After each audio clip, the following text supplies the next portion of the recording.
एक वक्त ऐसा था कि एयर इंडिया देश की लीडिंग एयरलाइन कंपनी हुआ करती थी और दुनिया भर की दूसरी कंपनीज एयर इंडिया को अपना इंस्पिरेशन मानते थे। इनफैक्ट सिंगापुर एयरलाइंस जैसी कंपनीज जो आज की दुनिया में अपनी क्वालिटी के लिए जानी जाती है, वो एक जमाने पर एयर इंडिया को अपना रोल मॉडल माना करती थी।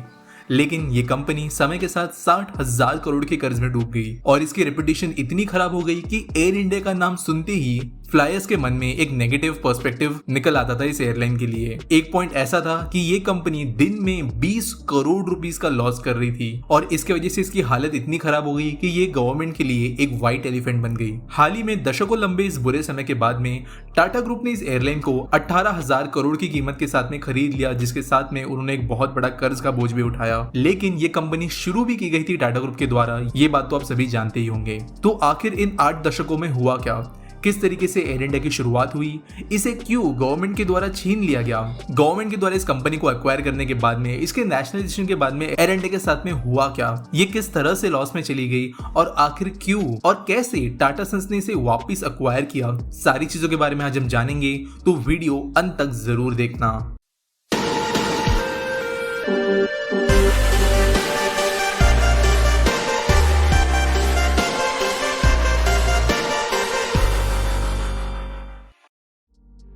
साल 1932 यानी आज से 88 इयर्स पहले इंडिया में एक भी एयरलाइन कंपनी नहीं हुआ करती थी। ऐसे में इंडिया में कोई लाइसेंस पायलट भी नहीं थे। लेकिन टाटा फैमिली के जे.आर.डी. टाटा इंडिया के बाहर भी पले बड़े थे, जिसके वजह से एविएशन इंडस्ट्री के बारे में उन्हें अच्छा खासा नॉलेज था और उसमें वो बहुत ज्यादा इंटरेस्ट भी थे। इसी के चलते देश का पहला लाइसेंस जो किसी पायलट को दिया जाता है वो जे.आर.डी. टाटा के द्वारा एक्वायर किया गया और इस लाइसेंस को एक्वायर करने के बाद में उन्होंने डिसाइड किया कि वो अपनी एक एयरलाइन कंपनी खोलेंगे और अक्टूबर 15, 1932 में टाटा ने एयरमेल को पहुंचाते हुए एक एयरलाइन कंपनी शुरू की जिसका नाम था एयर इंडिया। इस पहली फ्लाइट के लिए मॉडबस का इस्तेमाल किया गया जो एक मोनोप्लेन था और इसे कराची से बॉम्बे और बाद में बॉम्बे से मद्रास ऐसे रूट पर चलाया गया, जहां पर खुद जे.आर.डी. टाटा ने इस फ्लाइट को चलाया और इनके साथ साथ नेविल विंसेंट नाम के एक फॉर्मर रॉयल एयरफोर्स पायलट भी थे। और यहाँ से शुरुआत हुई देश की एविएशन इंडस्ट्री की। अपने शुरुआती साल में यानी पहले साल में ही इस एयरलाइन ने 60,000 करोड़ रुपए की कमाई की, जो उस जमाने में एक बहुत बड़ी अमाउंट हुआ करती थी। इसके बाद साल 1938 में इन्होंने पहली बार पैसेंजर्स के साथ अपनी पहली डोमेस्टिक फ्लाइट लॉन्च की और इस विंग का नाम पड़ा Tata air services. World war 2 के बाद में यानी 29 जुलाई 1946 से ये एक पब्लिक लिमिटेड कंपनी बन गई और इसका नाम बदलकर एयर इंडिया कर दिया गया। देश के आज़ादी के बाद एयर इंडिया हमारे देश के लिए एक बहुत बड़ी पूंजी की तरह काम में आई। स्पेसिफिकली अगर हम बात करें गवर्नमेंट के लिए, ये ना सिर्फ एक सॉफ्ट पावर दिखाने के लिए टूल इंडिया के पास में था, लेकिन एयर इंडिया इतना अच्छा काम कर रही थी कि इंटरनेशनली ग्लोबल लेवल पर एयर इंडिया के नाम से लोग इंडिया को जानते थे और एयर इंडिया की रेपुटेशन इस जमाने में बहुत ज्यादा बढ़ने लगी थी, जिसकी वजह से ऑब्वियसली देश की भी पब्लिसिटी हो रही थी। In fact JRD. टाटा जिन्होंने इस एयरलाइन की शुरुआत की थी, इन्होंने कई सारी ऐसी कंपनीज की स्थापना की जो आज के डेट में भी इंडिया के लिए शान है। फिर चाहे वो टीसीएस हो, टाटा मोटर्स हो, टाइटन इंडस्ट्रीज हो, टाटा सॉल्ट हो, वोल्टास हो या फिर जैसे हम बात कर रहे हैं एयर इंडिया। इनके लाइफ में जो जो इवेंट्स हुए वो आज के डेट में भी इंडिया के कई सारे एस्पेक्ट्स को डिफाइन करते हैं और इनकी पूरी हिस्ट्री अब JRD. Tata the man of many talents इस ऑडियो बुक में सुन सकते हैं कुकू एफएम पर। कैसे जे.आर.डी. टाटा जो एक इंडियन फैमिली कंपनी से आए थे, उन्होंने टाटा ग्रुप को एक मल्टीनेशनल फर्म के अंदर ट्रांसफॉर्म कर दिया, ये सारी चीजें आप इस ऑडियो बुक के अंदर समझ सकते हो। और इसके अलावा कुकू एफएम के पास में जो मैसिव ऑडियो लाइब्रेरी है, इसके जरिए आप कई तरीके के ऑडियो कंटेंट कंज्यूम कर सकते हो। फिर आपको चाहे जैसा कंटेंट पसंद हो वो आपको यहाँ पर मिल जाएगा, चाहे वो ऑडियो बुक्स हो, पॉडकास्ट हो, इंटरव्यूज हो, स्टोरीज हो, फिक्शन या नॉन फिक्शन, और वो भी कई सारी भाषाओं में। हजारों लोग कुकू एफएम का डेली इस्तेमाल करते हैं, जिनमें से मैं भी एक हूँ, और इस रिच ऑडियो कंटेंट के जरिए अपना समय आप प्रोडक्टिवली स्पेंड कर सकते हो। और अभी एक बहुत अच्छी बात यह है कि दशहरा के चलते आपको कुकू एफएम की प्रीमियम सब्सक्रिप्शन पर स्ट्रेट अवे 50% का डिस्काउंट मिल जाएगा। यानी सिर्फ 199 रुपीज में आप पूरे साल भर कुकू एफएम को यूज कर सकते हो, मतलब दिन में ₹1 से भी कम की कीमत में। इसके लिए आपको करना यह है कि प्रीमियम सब्सक्रिप्शन लेते समय DUS50 इस कोड का इस्तेमाल करना है, जिसकी वजह से आपको चेकआउट करते समय स्ट्रेट अवे 50% का डिस्काउंट मिल जाएगा। और अगर आप कुकू एफएम को दशहरे के बाद में भी इस्तेमाल करना चाहते हो प्रीमियम सब्सक्रिप्शन के साथ में, तो आप PT20 इस कोड का इस्तेमाल कर सकते हो, जिसकी वजह से आपको 20% का डिस्काउंट मिल जाएगा। तो अभी डिस्क्रिप्शन में दिए गए लिंक पर क्लिक करें और कुकू एफएम को आज ही आजमाएं। अब समझते हैं ये कंपनी अगर इतने अच्छे से चल रही थी तो इसे नेशनलाइज क्यों किया गया, यानी इसे एक गवर्नमेंट ओन्ड कंपनी क्यों बनाया गया। अगर मेजर रीजन की बात करें कि क्यों एयर इंडिया को नेशनलाइज किया गया तो वो था जे.आर.डी. टाटा और इंडियन गवर्नमेंट के बीच में हुए कई सारे मतभेद। ये मतभेद ज्यादातर दो बातों को लेकर थी। पहला मतभेद इस बात को लेकर था कि एयर इंडिया कई सारी पोस्टल सर्विसेज चलाया करती थी, जिसकी वजह से देश के कई कॉर्नर्स के अंदर ये मेल या पार्सल्स पहुंचाया करती थी। ये वो जमाना था जहां पर रोड ट्रांसपोर्टेशन ठीक नहीं था और पूरे दुनिया में एयर मेल ही सबसे तेज और एफिशिएंट तरीका था जगहों को कनेक्ट करने के लिए। अब क्योंकि ये एक कंपनी थी जो प्रॉफिट के लिए भी काम करती थी, तो जे.आर.डी. टाटा चाहते थे कि इसका एक्सपांशन जो अलग अलग रीजन्स में हो ये एक सिविलाइज्ड और मैनेज तरीके से हो और डायरेक्टली कोई ऐसा स्टेप एयर इंडिया ना उठाए जिसकी वजह से ओवरऑल पूरे के पूरे एयरलाइन बिजनेस के ऊपर इसका असर पड़े। लेकिन गवर्नमेंट चाहती ये थी कि जितना हो सके उतना जल्दी जे.आर.डी. टाटा एयर इंडिया के जरिए देश के हर एक कोने को एयर मेल सर्विस से जोड़ दे। अब क्योंकि वो ये नहीं करना चाहते थे तो कई सारे मिनिस्टर्स ने इन्हें अप्रोच करने की कोशिश की, उन्हें समझाने की कोशिश की, लेकिन जे.आर.डी. टाटा इस बात पर अग्री नहीं हुए। दूसरी बात ये थी कि ये वो वक्त था जब इंडिया में लाइसेंस राज चलता था। जो लोग लाइसेंस राज के बारे में नहीं जानते तो ये वो समय था जब इंडिया के अंदर फॉरेन कंपनीज एंटर नहीं कर सकती थी। अगर आप इंडिया के अंदर कोई बहुत बड़ा बिजनेस शुरू करना चाहते हैं तो आपको सरकार से लाइसेंस लेना पड़ता था और टाटा एक लाइसेंस होल्डर थी। क्योंकि इसके साथ साथ ये ऐसा जमाना भी था जहां पर एविएशन इंडस्ट्री स्पेशली पैसेंजर्स के हिसाब से काफी बड़ी नहीं थी। एक लिमिटेड अमाउंट ऑफ पैसेंजर्स ही इस समय पर हुआ करते थे, लेकिन इसके बावजूद गवर्नमेंट ने 12 से ज्यादा एयरलाइंस को लाइसेंसेस दे दिए इंडिया में अपनी एयर सर्विस शुरू करने के लिए। तो बेसिकली हुआ ये कि मार्केट के अंदर जितनी डिमांड थी एयरलाइंस की उससे भी ज्यादा सप्लाई बन गई और इसके वजह से जे.आर.डी. टाटा बहुत ज्यादा नाखुश थे कि इन्होंने इतने ज्यादा लाइसेंसेस क्यों दे दिए और इसके लिए जो उनके मन में नाराजगी थी वो उन्होंने पब्लिकली जताई भी थी। इस सेकंड बात की वजह से भी बहुत ज्यादा मतभेद उनके उस समय के गवर्नमेंट से हुए और फाइनली क्योंकि जे.आर.डी. टाटा गवर्नमेंट की बातें नहीं मान रहे थे, साथ साथ अपने मतभेद भी वो सामने रख रहे थे, इसी के चलते 1953 में गवर्नमेंट ने एयर कॉर्पोरेशन एक्ट पास किया और एयर इंडिया को नेशनलाइज कर दिया। यानी कि गवर्नमेंट ने 2.8 करोड़ रुपए चुकाते हुए जे.आर.डी. टाटा के कंपनी के अंडर से एयर इंडिया को एक गवर्नमेंट कंपनी बना लिया और जे.आर.डी. टाटा सिर्फ एक बोर्ड मेंबर रह गए इस कंपनी के। अब यहाँ पर गौर करने वाली बात यह है कि जे.आर.डी. टाटा के हाथ से डायरेक्टली कंपनी का कंट्रोल निकल जाने के बावजूद एयर इंडिया काफी अच्छा परफॉर्म कर रही थी जब तक वो इस कंपनी के बोर्ड पर थे। इसका नाम अभी भी अच्छा था, इसके प्रॉफिट्स काफी अच्छे थे, लेकिन इसका डाउनफॉल तब शुरू हुआ जब साल 1978 में जे.आर.डी. टाटा को चेयरमैन पोस्ट से हटा दिया गया।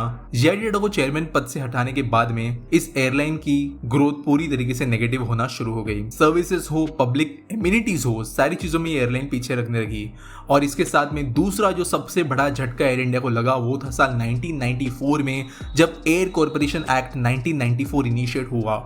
इस एक्ट के अंतर्गत कई सारी नई प्राइवेट कंपनीज को एविएशन सेक्टर में एंटर करने की परमिशन मिल गई, जिसकी वजह से एयर इंडिया के कॉम्पिटिटर्स बढ़ गए थे। आपको मैं एक बार याद दिलाना चाहूंगा कि इसके पहले अगर कोई एयरलाइन शुरू करना चाहता था तो उन्हें गवर्नमेंट लाइसेंस की जरूरत थी, जो कि बहुत डिफिकल्ट था पाने के लिए, जबकि इस एक्ट के आने के बाद में कंपैरेटिवली इजी बन गया था इंडिया के अंदर एयरलाइन शुरू करने। और इतने ज्यादा कॉम्पिटिटर्स आने के बाद में जो प्राइवेट कंपनीज की तरफ से आ रहे थे, जो बहुत अच्छी सर्विसेज प्रोवाइड कर रहे थे, सस्ते टिकट्स दे रहे थे, कई सारी ऐसी चीजें कर रहे थे जो एयर इंडिया नहीं कर पा रहा था एज एन गवर्नमेंट कंपनी।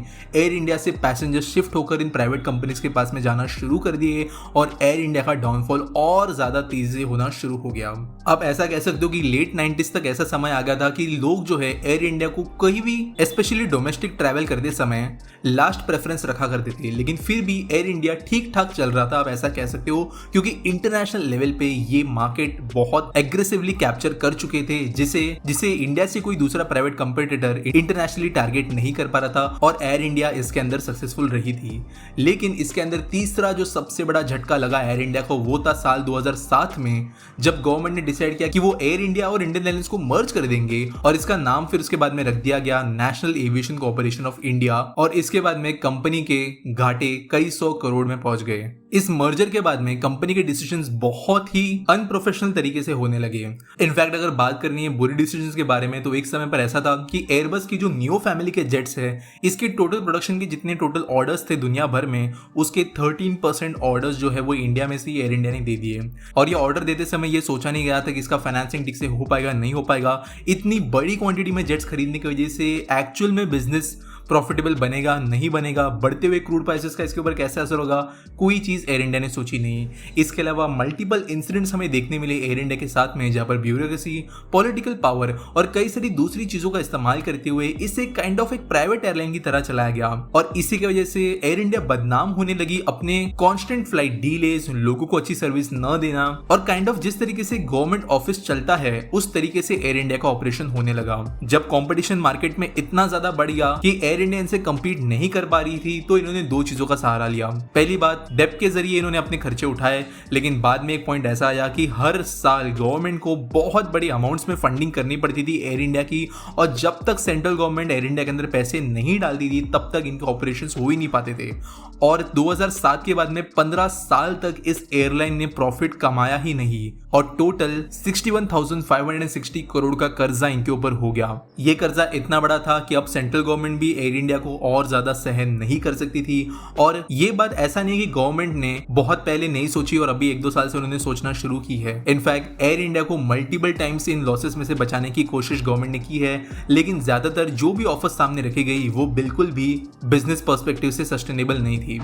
और यही चीज हम अपने अगले पॉइंट में समझेंगे जहां पर टाटा ग्रुप ने एयर इंडिया को फिर से एक्वायर कर लिया। एयर इंडिया को बचाने के लिए गवर्नमेंट ने multiple times bail out packages declare किए, जहां पर गवर्नमेंट इन लॉसेस को पूरा करने के लिए एयर इंडिया का कुछ हिस्सा प्राइवेटाइज करना चाहती थी।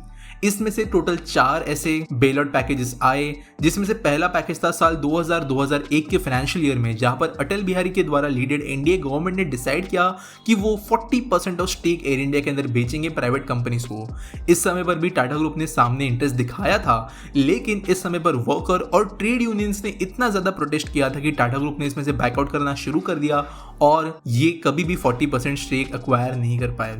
सेकेंड अटेम्प्ट हुआ साल 2012 में, जहां पर इस कंपनी के सारे फाइनेंसेस को रीस्ट्रक्चर करने के लिए गवर्नमेंट ने प्रयास शुरू किए। रीस्ट्रक्चरिंग हुई, लेकिन ऐसा कुछ भी नहीं हुआ कि इस कंपनी के लॉसेस रिकवर हो पाए। तीसरा अटेम्प्ट हुआ साल 2018 में, जहां पर पहली बार मेजॉरिटी स्टेक गवर्नमेंट ने बेचने की कोशिश की और 76% स्टेक बेचकर गवर्नमेंट ने प्राइवेट कंपनीज को यह कहा कि वो 70% कर्ज एयर इंडिया का अपने कंधे पर ले सकते हैं, जिसके बदले में उन्हें 76% ऑफ एयरलाइन मिलेगी।